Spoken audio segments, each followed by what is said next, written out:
Morality, a case for a universal future. Let's start with a cold, hard truth. David Hume was right. You cannot derive an ought from an is. Logic alone cannot bridge the gap between a biological fact and a moral duty. But while philosophers debate the why, the rest of us are living the what. However, there is a single, indisputable starting point for a universal morality. We don't need to argue about the vague definition of happiness or well-being. Instead, let's look at what we all desperately want to avoid. We start with the reduction of suffering. No one, in any corner of the globe, wants to watch their child die of a preventable disease. No one wants to starve, fall victim to fraud, or live in the shadow of state violence. These are not Western preferences. They are human constants. In this context, we are discussing suffering in a consequentialist sense, distinguishing it from the productive pain one might endure to avoid a greater harm, such as the discomfort of a dental procedure. If we postulate that the reduction of such misery is our primary goal, a clear moral ought emerges. This postulate is objective because it is rooted in our shared biology.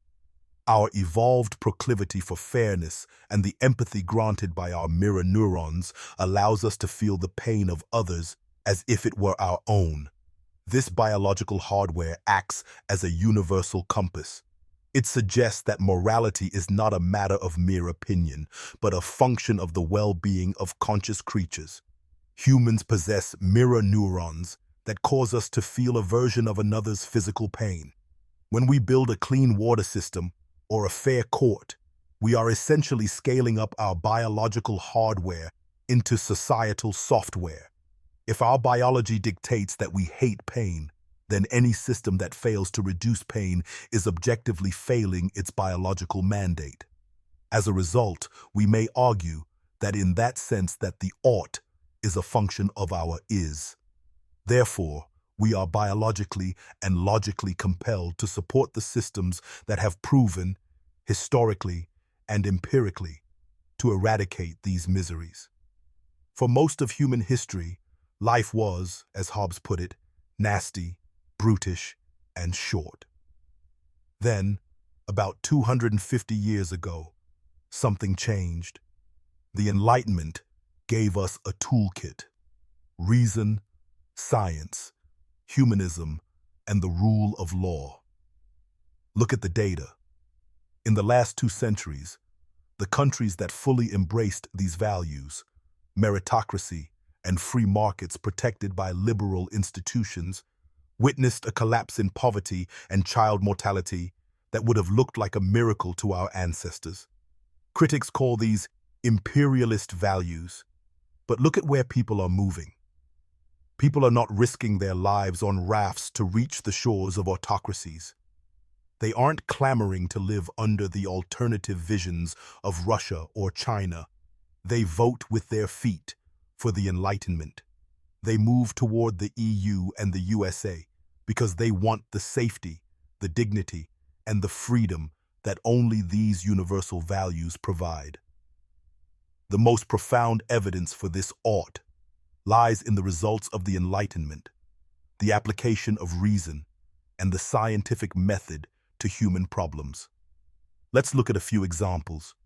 In the 20th century alone, approximately 300 million people died from smallpox. This disease was a global scourge that respected no borders and spared no class. Through the systematic application of science and global coordination, we didn't just manage the disease, we eradicated it. This remains one of the greatest miracles of human agency, a definitive proof that we can permanently delete a source of objective misery. For another example of science as a tool of empathy, consider the work of Norman Borlaug. By developing genetically modified, high-yield wheat, Borlaug is credited with saving over 1 billion lives from starvation in the developing world. Following this lineage, the development of golden rice, engineered to provide vitamin A, aims to prevent blindness and death in millions of children who rely on rice as a staple. These innovations are the Enlightenment-born applicability of science in its purest form, identifying a biological need and meeting it with intellectual rigor. To support the reduction of misery is to support the three empirical pillars that make these miracles possible. Public health infrastructure. The transition from a world of miasmas and evil spirits to a world of sanitation was the single greatest leap in human history. It represents the ultimate application of the scientific method to the biological mandate of avoiding pain. The sanitation revolution. Before the 19th century, urban centers were essentially death traps. The empirical discovery that cholera and typhoid were waterborne led to the construction of massive sewage and filtration systems. This wasn't just engineering, it was a moral intervention that decoupled density from death. Vaccination as biological defense. If the immune system is our hardware defense, vaccines are the software updates. By using weakened or inactive pathogens, we train our biology to recognize threats before they cause misery. The eradication of smallpox and the 99% reduction in polio cases are not natural occurrences. They are the result of a global, coordinated infrastructure of cold chain storage and medical delivery. The modern synthesis. Today, this infrastructure includes genomic sequencing that allows us to track viral mutations in real time. It turns the is of a biological threat into an ought of a rapid response vaccine. The rule of law. The rule of law is the societal equivalent of the scientific method. Just as science uses peer review to find the truth, a fair legal system uses due process to find justice. It is the mechanism that prevents the proclivity for fairness from being crushed by the proclivity for power, protecting the individual from state violence. Historically, the state was often the primary source of misery for the individual. The development of an independent judiciary, a system where the judge is not beholden to the king or the president, is an empirical tool to prevent state violence. It provides a neutral space where evidence outweighs ego. Transparency and the eradication of fraud. Fraud is a parasitic drain on human cooperation.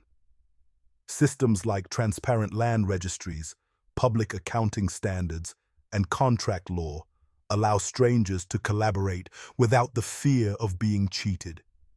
This institutional trust is what allows for the complex economic interdependence that feeds billions. The empirical success. Societies that score high on the rule of law index consistently show lower rates of poverty and higher rates of life satisfaction. This isn't a coincidence.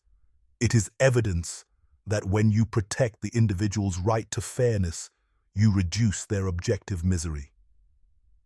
Global trade and food security networks. Starvation is rarely a result of a lack of food. It is almost always a failure of distribution and political stability.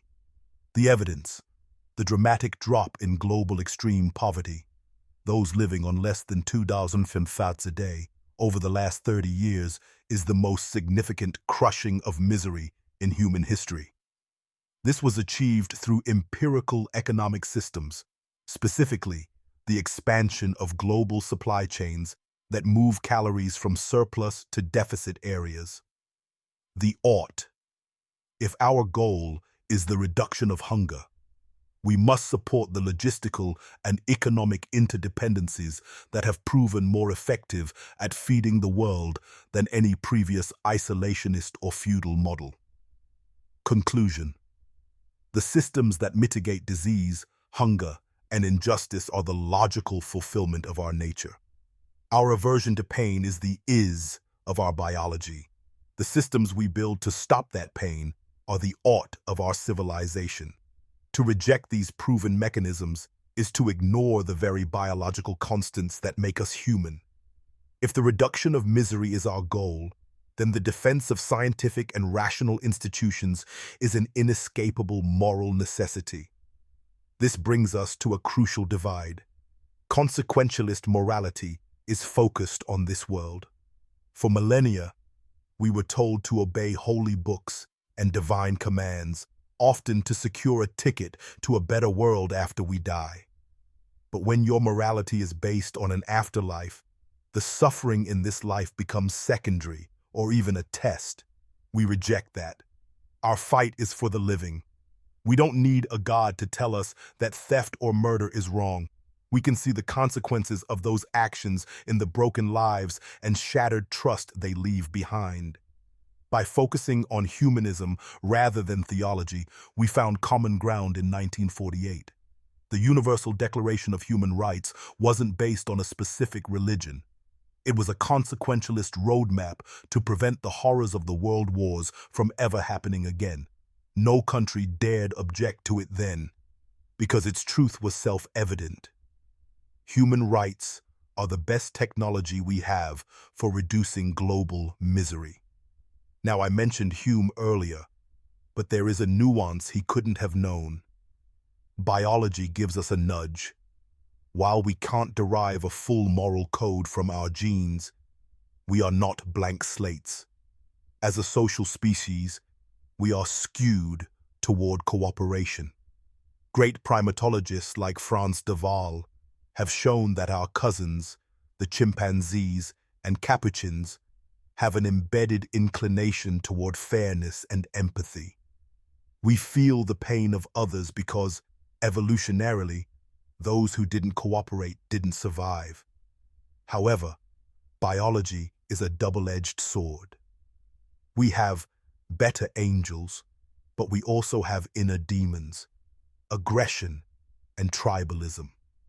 For too long, anti-Enlightenment forces have used culture to sharpen those demons, creating in-group biases that justify murdering the other. The Enlightenment project is the process of taking our biological empathy and extending it. We must push the boundaries of our tribe until it encompasses all of humanity. The modern threat: nationalism and autocracy. Today, the counter-Enlightenment is rising again. We see it in the return of divisive nationalism and religious fundamentalism. These movements want to pull us back into our silos. Take free trade. Is it perfect? No. It can cause temporary pain in wealthy nations as jobs shift. But from a universal consequentialist view, it has lifted billions out of extreme poverty and provided cheaper, better lives for billions more. It creates a global interdependence that makes war irrational. But, and this is a big but, we must be smart. We cannot allow those who play by different rules to destroy the system. When autocracies like China subsidize their markets and steal intellectual property, they aren't just competing. They are shifting economic power toward a vision of the world that rejects freedom. If we fund the rise of autocracy, we are subsidizing the eventual destruction of our own values. The choice. We are at a crossroads. Do we retreat into the comfort of the tribe, the nation, and the dogma? Or do we continue the difficult, glorious work of the Enlightenment? Universal morality isn't a dream. It's a proven track record. It's the reason you likely didn't die of smallpox, and the reason you have the right to criticize this very speech. We owe it to our children to ensure they inherit a world of liberty and reason, not an autocratic prison. We don't need to look for a miracle. We've already built them. Let's choose the systems that work because they were built for the humans we actually are. Let's choose the path of proven progress.